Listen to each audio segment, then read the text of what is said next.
Dans chaque image, une peur se cache. Dans chaque scène, un frisson attend. Le temps s'écoule, une minute à la fois. Bienvenue au cœur de l'horreur.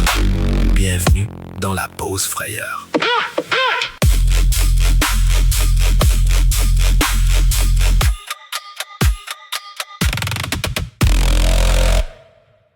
Bienvenue à tous. C'est le moment d'une dose d'horreur. C'est le moment de la pause frayeur. Merci de venir passer votre pause en ma compagnie. Derrière le micro, c'est moi, Sylvain, qui vous guidera pour ce 23e épisode. Soyez sans crainte, le voyage sera sans risque. Probablement. Sans plus tarder, je vous invite à venir avec moi. On sort le film et on regarde Derrière la pochette. A Nightmare on Elm Street, 1984.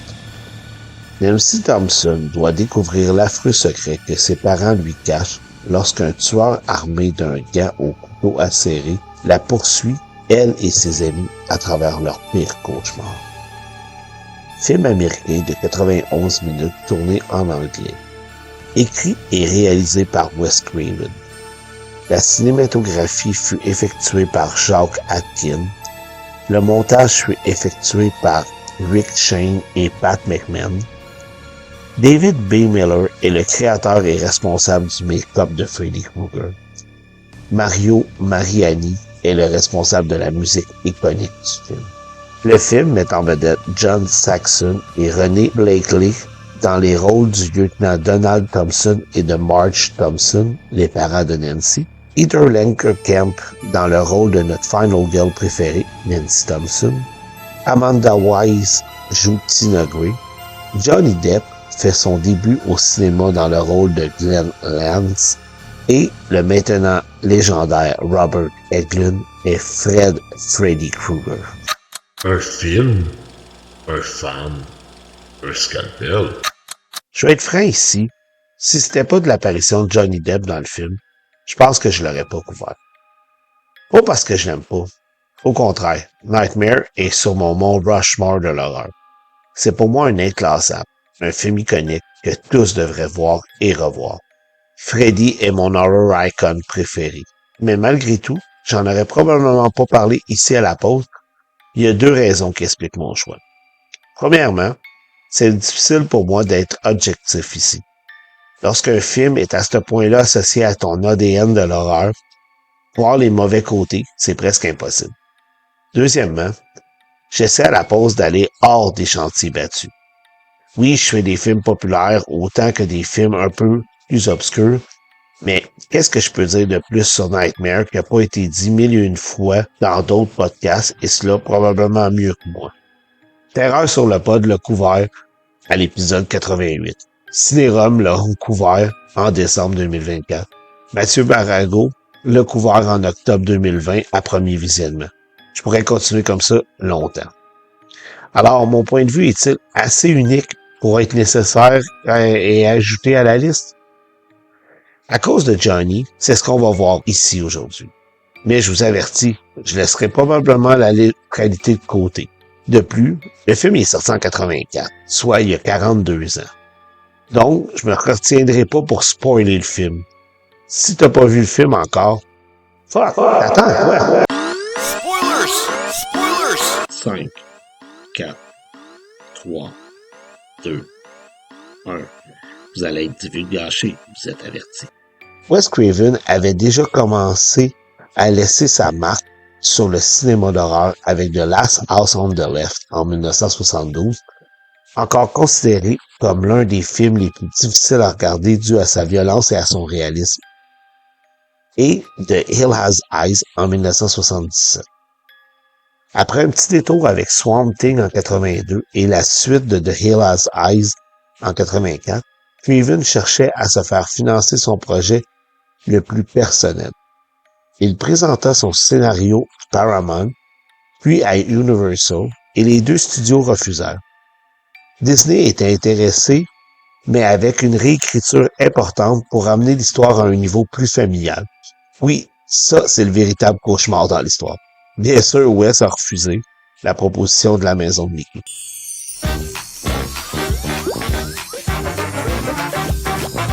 La maison de Mickey, maison de Mickey. Heureusement, Robert Shea, le patron de chez New Line Cinema, embarquait dans le projet. Seul problème, à l'époque, New Line distribuait des documentaires en 16 mm. Produire un film complet n'était pas dans leur expertise. Néanmoins, Shea trouva les bonnes personnes pour financer le film. On dit même qu'il a payé les employés de sa poche pendant un certain moment. De peine et de misère, Craven put faire son film avec des moyens très rudimentaires et le reste fait partie de l'histoire. Avec le succès de Nightmare on Elm Street, New Line devient du jour au lendemain un gros joueur dans le monde du cinéma hollywoodien. Tout ça à cause d'un maniaque avec un chandail rayé, un vieux chapeau et un gant maintenant légendaire. D'ailleurs, lorsqu'on parle de New Line, on dit souvent « The House That Freddy's Built », rendant hommage au fait que c'est le pari de faire Nightmare qui leur a permis de devenir le studio qu'ils sont maintenant. Sans Freddy, pas de Lord of the Rings, pas de It, pas de Seven, pas de Dumb and Dumber, pas de Conjuring. Tous ces grands films des 40 dernières années ont trouvé refuge sous le toit bâti par Freddy et Nancy. Mais qu'en est-il du film lui-même? Où commencer? La musique est iconique dès les premières notes. Elle nous reste dans la tête et nous fait sentir nerveux instantanément. Couplé à la comptine des petites filles en blanc, le cauchemar commence. Wes Craven joue avec son auditoire dès le début. La limite entre le rêve et la réalité est constamment remise en question. On n'est jamais certain de ce qu'on voit. L'ambiguïté crée un sentiment de danger constant. La mort, quand même rapide dans le film de Tina, nous montre que personne n'est sauf. Craven joue un peu la carte Hitchcock ici parce que comme dans Psycho, Tina est montrée comme le personnage principal en début de film. Nancy est plus effacée jusqu'à la mort de son ami. La mort de Tina frappe donc à 100 000 à l'heure. C'est violent, spectaculaire et surprenant. À ce moment-là, dans le film, on s'y attend pas. Le principe de Final Girl n'était pas encore parfaitement établi, alors après la mort de Tina, aucun autre personnage ne semblait en sécurité. Wes Craven n'a d'ailleurs pas peur de montrer son tueur. Le look de Freddy est parfait de A à Z. Le visage brûlé, le chapeau, le chandail rayé, le gant, tout est terrifiant. D'ailleurs, les couleurs du chandail de Freddy ont été choisies parce que scientifiquement, le vert et le rouge collés comme ça sont deux couleurs les plus difficiles à accepter pour le cerveau. Le chapeau venait d'un vieil alcoolo qui avait effrayé Craven dans son enfance. Pour ce qui est du gant, l'idée était d'avoir quelque chose d'unique. Michael et Jason avaient déjà la machette en commun, alors que Freddy pouvait fabriquer lui-même son arme, semblait une idée géniale de la part de Craven. C'est pour ça que Craven commence le film en montrant cette scène. Rendre Freddy crédible le rend plus terrifiant. Pour un film datant de plus de 40 ans, les effets pratiques du film sont toujours aussi spectaculaires. Lorsqu'on prend en compte le peu de budget que l'équipe bénéficiait, ça passe du wow au miraculeux. Les scènes de mort de Tina et de Glenn, entre autres, sont toujours aussi spectaculaires et terrifiantes qu'à l'époque. Côté performance, le casting est parfait. John Saxon, qui était l'acteur le plus connu à l'époque, amène un degré de notoriété et de vérité au film. Son approche très sensée en tant que lieutenant de police, responsable de résoudre la série de meurtres, mais aussi comme père craignant pour sa fille, sachant qu'il cache un terrible secret qui peut être indirectement responsable de ce qui lui arrive. Daddy? You use me. What the hell were you doing going to school today for anyway? Nancy? Nancy! René Blakely est peut-être le point faible du film. Sa performance est, disons-le poliment, unique. Sa version d'une mère monoparentale ne sachant pas comment vivre avec son secret et voulant le meilleur pour sa fille est, disons, jouée avec excès. Difficile à dire si c'est sa vision du personnage ou celle que Wes lui demanda d'interpréter, mais la performance ressort pas toujours pour les bonnes raisons. Can't get you now. He's dead, honey, because Mommy killed him. Heather Langenkamp est la parfaite Final Girl. À la fois fragile et forte, humaine mais déterminée. Son image restera gravée à jamais à celle de Freddy. Je trouve ça dommage que celle-ci fut plus ou moins oubliée par la suite par le public, et ce malgré le fait qu'elle participe à 2 autres films de la série, dont en elle-même dans le film Wes Craven Final Nightmare. I grab the guy in my dream. You see me struggling, so you wake me up. We both come out, you whack the fucker, and we got him. Johnny Depp donne une performance honnête en Glenn dans le film. Bien que son personnage soit secondaire et peut se résumer en le petit ami de l'héroïne, il démontre déjà le charme et la touche unique qui fera de lui l'une des plus grandes stars d'Hollywood. Que dire de son look avec son tank top de football? Ah, les années 80. They get all their art and literature from dreams. Just wake up and write it down. Dream skills. And what if they meet a monster in their dreams? Then what? They turn their back on it. Take away its energy and it disappears. Puis, il y a Robert Englund. Passer aujourd'hui à un autre acteur pour incarner Freddy est impensable. C'est d'ailleurs pour cela qu'entre autres, le remake de 2010 fut un flop monumental, mais ça, on en parle dans quelques minutes. Malgré cela, Englund n'était pas le premier choix de Craven. Celui-ci avait en tête un tueur plus imposant physiquement. En effet, Kane Hodder, qui incarnera par la suite Jason Voorhees à multiples reprises, fut approché, mais un conflit d'horaire l'empêcha de prendre le rôle. Lorsque Englund auditionna, Craven comprit immédiatement qu'il avait son Krueger. C'est d'ailleurs après le casting de Englund que fut finalisé le look de Freddy. En effet, jusque-là, le look final n'était pas décidé entre prothèse ou masque. Mais une fois Englund figé dans le rôle, Craven savait qu'il devait pouvoir jouer et qu'on puisse voir son visage. Ainsi est né le Freddy qu'on connaît. Là où Englund n'est pas l'acteur le plus imposant physiquement, il se reprend au niveau du charisme et de l'intensité de son jeu. Freddy est vicieux, il dégage quelque chose de malsain.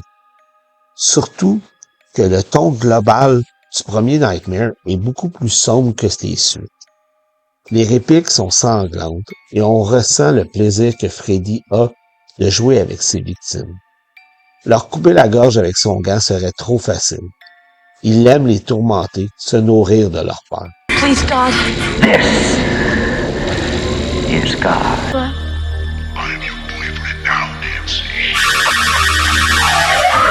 Le concept de Freddy aussi le rend unique et terrifiant. Si dormir est ton ultime faiblesse, un jour ou l'autre, tu succomberas.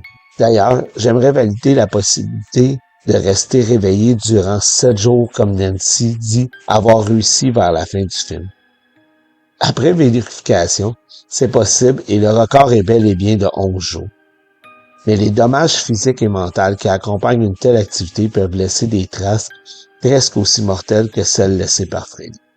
Pour ce qui est de la fin du film, j'aurais, lorsque j'étais plus jeune, voulu voir une vraie confrontation entre Nancy et Freddy. Chose qu'on verra plus tard dans la série. Mais, rétrospectivement, j'aime la fin plus philosophique et cela cadre bien avec l'évolution des personnages. Cependant, la scène finale avec la voiture conduite et contrôlée par Freddy et la mort de Marge, wow, quelle fin! Du jamais vu, ou presque. Selon certains, cette addition de dernière minute était pour rivaliser avec la fin de Friday the 13th. Peu importe la provenance, le jumpscare est efficace et sort vraiment de nulle part. Le clip frayant. À tout seigneur, tout honneur, la scène clé du premier Elm Street revient à Johnny Depp. La mort de Glenn est marquante et perturbante. Là où la mort de Tina était violente dans son exécution et que celle de Rob sadique et lente, la scène de Glenn est le parfait exemple de ce qu'allait devenir la touche de Freddy. Au départ, le corps de Glenn qui est absorbé par le matelas avec tout ce qu'il y avait sur lui, incluant le petit téléviseur, peut sembler comique. Mais le geyser de sang qui irrite par la suite frappe d'efficacité. On s'attend pas à autant de sang. Le niveau d'hémoglobine avait été assez bas jusqu'à maintenant. De plus, on peut qu'imaginer tout ce que Freddy est en train de faire au pauvre Glenn pour le vider ainsi de tout son sang.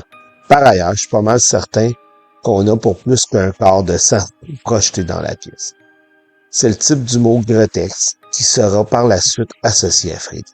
De toutes les grandes franchises d'horreur des années 90, Petite erreur ici, on parle principalement de franchises des années 80 et non 90.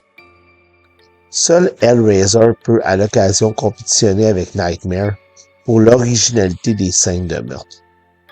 Le volume de sang propulsé là où se trouvait juste avant un Glenn innocent et inconscient du danger est la parfaite combinaison visuelle qui sera la marque de commerce de Nightmare pour plusieurs années par la suite. Fait intéressant, sur la conception de la scène, on a utilisé la même pièce pivotante construite pour le meurtre de Tina.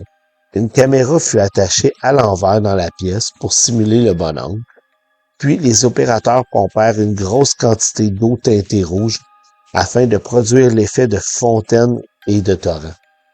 La scène fut donc filmée à l'aveugle, en espérant que le résultat serait bon. Lorsque l'équipe draina l'eau, on regarda l'effet final, et ce fut encore meilleur que ce à quoi Craven s'attendait. Encore une fois, les limitations de budget furent à la base d'une idée géniale et engendrèrent des résultats beaucoup plus spectaculaires que n'importe quel CGI poche souvent utilisé de nos jours. Jusque dans les tripes. Avant de poursuivre, laissez-moi vous donner quelques faits divers sur le film A Nightmare on Elm Street. C'est la fille de Wes Craven qui trouvait Johnny Depp vraiment mignon et qui demandait à son père de l'engager dans le film. La première fois où Robert Englund assaya le gars, il se coupa au poignet en refermant sa main. On utilisa au total plus de 500 gallons de faux sang pour le film. Heather Langenkamp a battu plusieurs jeunes actrices connues pour l'obtention de son rôle, dont Jennifer Grey, Demi Moore et Kirk Nichols.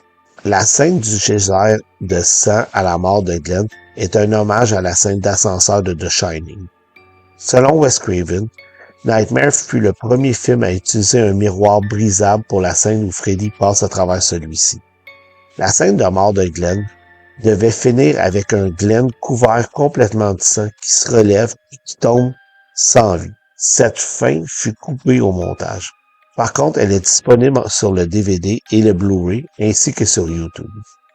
C'est le seul film de la franchise où les rayures du chandail de Freddy ne se prolongent pas sur les manches.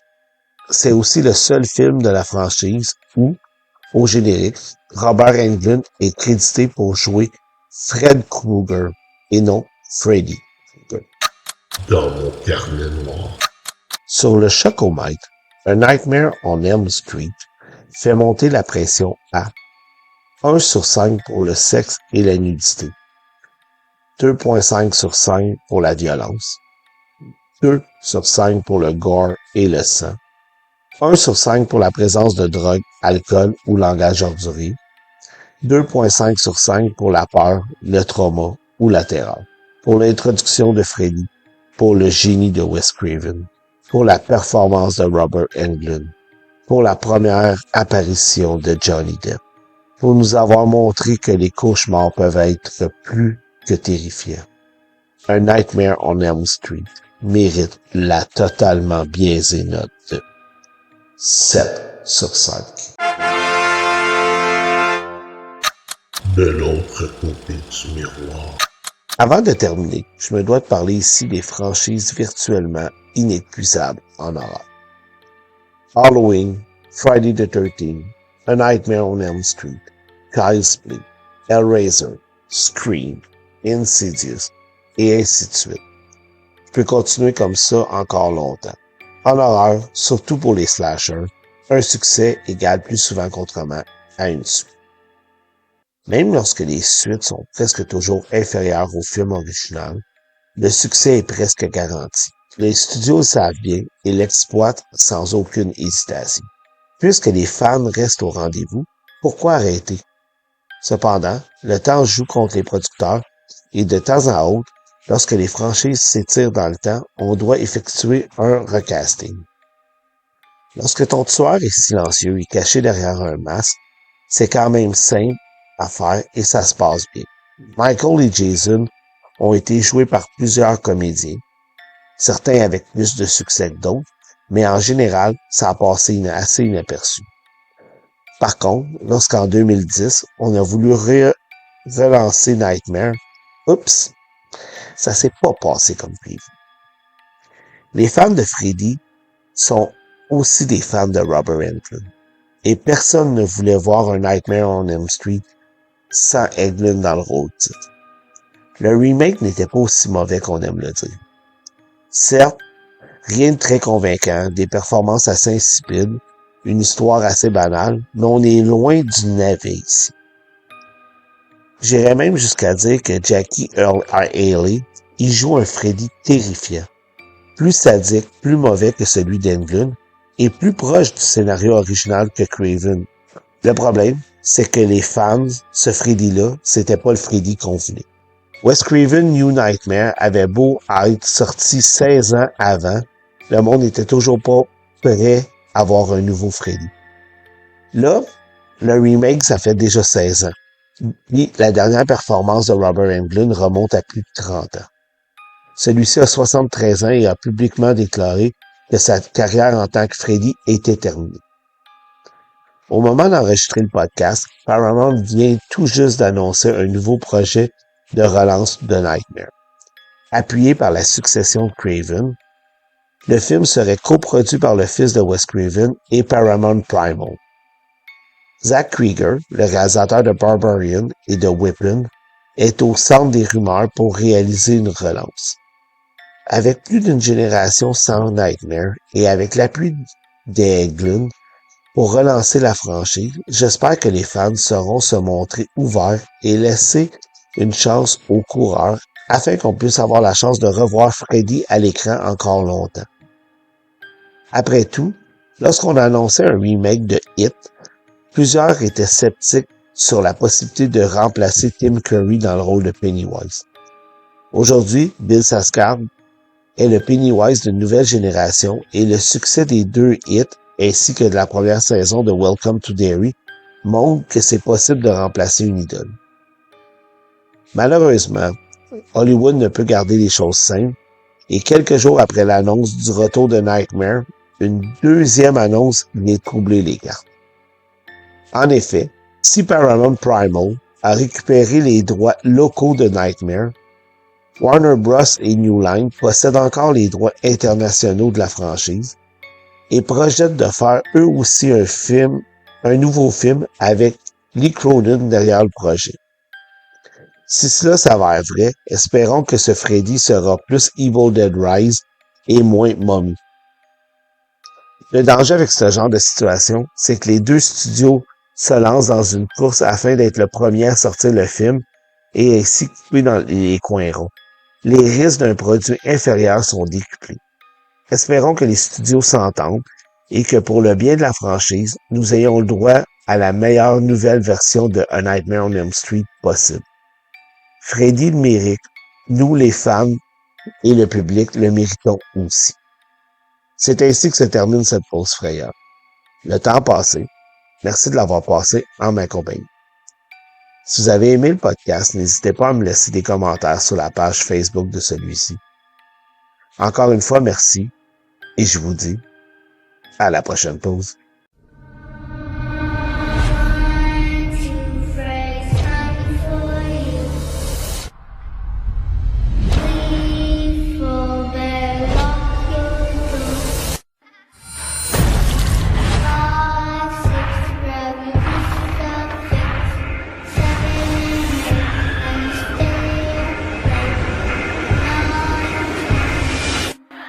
Never sleep again.